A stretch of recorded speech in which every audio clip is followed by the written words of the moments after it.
লাইভে আসলাম। আব্দুল মাতিন যখন আব্বাস সিদ্দিকী নতুন দল প্রতিষ্ঠা করেছিল, তখন সেই আব্দুল মাতিন বলেছিল ফজা রাজনীতি, ধর্ম আর রাজনীতি দুটো আলাদা প্ল্যাটফর্ম।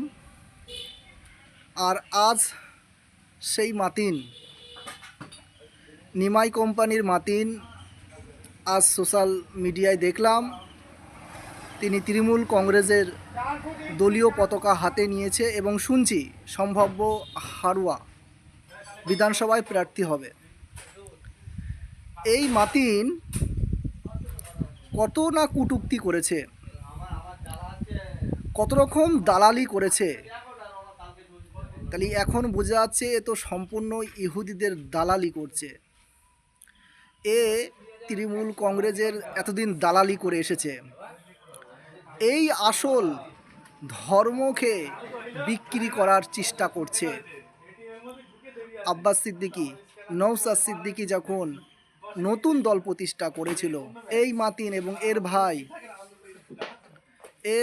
মাতিন এবং এর ভাই কত কটূক্তি করেছে। আর এখন নিজেই সেই দলের পতাকা, তৃণমূল কংগ্রেসের পতাকা তুলছে। তাহলে এইসব ভণ্ড, এইসব মানুষ থেকে সাবধান থাকতে হবে। ভণ্ডামি কত রকমের হয় এই মাতিনকে দেখে বোঝা যাবে।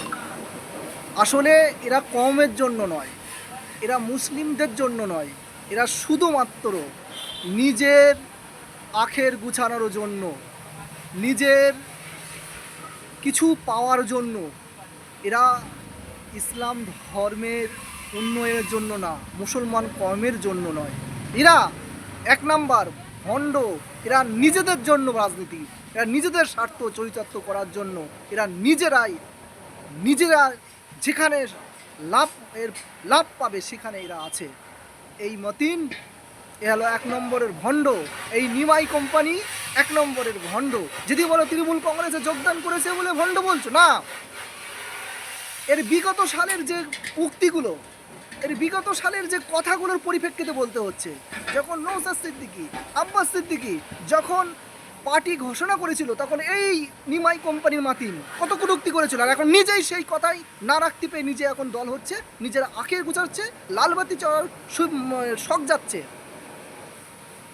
মন্ত্রী হওয়ার শখ যাচ্ছে, এমএলএ হওয়ার শখ যাচ্ছে। এমএলএ মন্ত্রী হওয়া বা পার্টি করা কোনো দোষের নয়, কিন্তু বিগত সালের যে কটূক্তিগুলো, বিগত সালের যে কথাগুলো, তার পরিপ্রেক্ষিতে বোঝা যাচ্ছে এ এক নম্বরের ভণ্ড। তাই ভণ্ড থেকে সাবধান। এবং সামনে সময় আসছে হারুয়া বিধানসভায়, একে সঠিক জবাবটা মানুষ দিয়ে দেবে।